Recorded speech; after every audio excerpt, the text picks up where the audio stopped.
बुलेटिनची सुरुवात करूया महत्त्वाच्या ब्रेकिंग न्यूजने। हल्ल्याची झळ आता भारतापर्यंत आली आणि याला जबाबदार केंद्र सरकार आहे।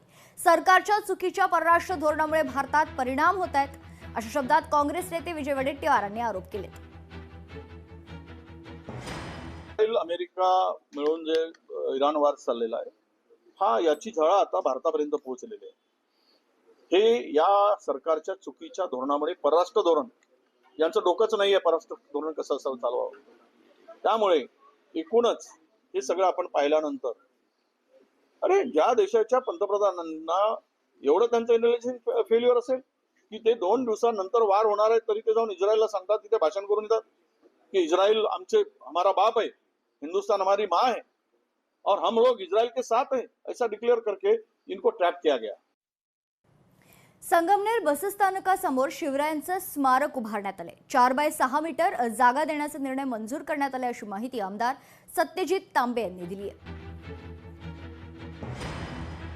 हा संगमनेरकरांच्या अस्मितेचा प्रश्न असल्यामुळे आता ते स्मारक होणार आहे आणि म्हणून आजच्या निमित्ताने आपल्या माध्यमातून मला सहज माहिती म्हणून राष्ट्रपुरुष व थोर व्यक्ती यांचा पुतळा उभारण्यास परवानगी देण्यासाठीची मार्गदर्शक तत्वे जी आहे 2017 साली आलेली, ते मला तुम्हाला सहज दाखवायची आहे। एखादं स्मारक करायचं असेल, एखादा पुतळा करायचा असेल तर जवळजवळ 20 प्रकारच्या परवानग्या घ्याव्या लागतात।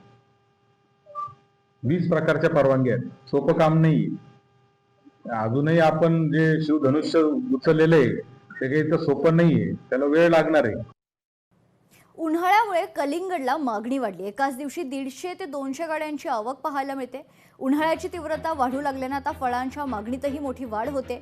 विशेषतः लिंबू, कलिंगड आणि टरबूज या उन्हाळी फळांना बाजारात मोठी मागणी निर्माण झाली आहे। त्याचा परिणाम दरावरही पाहायला मिळतोय। मोठ्या प्रमाणात आवक झाल्यामुळे कलिंगडच्या दरात काही प्रमाणात घट झाली आहे। सध्या बाजारात कलिंगड 15 ते 20 रुपयांदरम्यान विकले जात आहेत। दरम्यान उन्हाचा पारा वाढत असल्याने येत्या काही दिवसात लिंबू, कलिंगड आणि टरबूज यांची मागणी आणखी वाढण्याची शक्यता आहे।